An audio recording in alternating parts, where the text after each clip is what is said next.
விட்டாண்டா.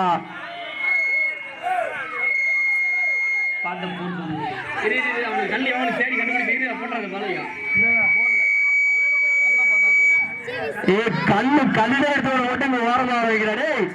இல்லாதெல்லாம் அமுச்சு விடுடா தேவா. ஏற்கனவே ஒரு கல்லு ரெடி பண்ணிட்டு வர வேண்டியண்டா.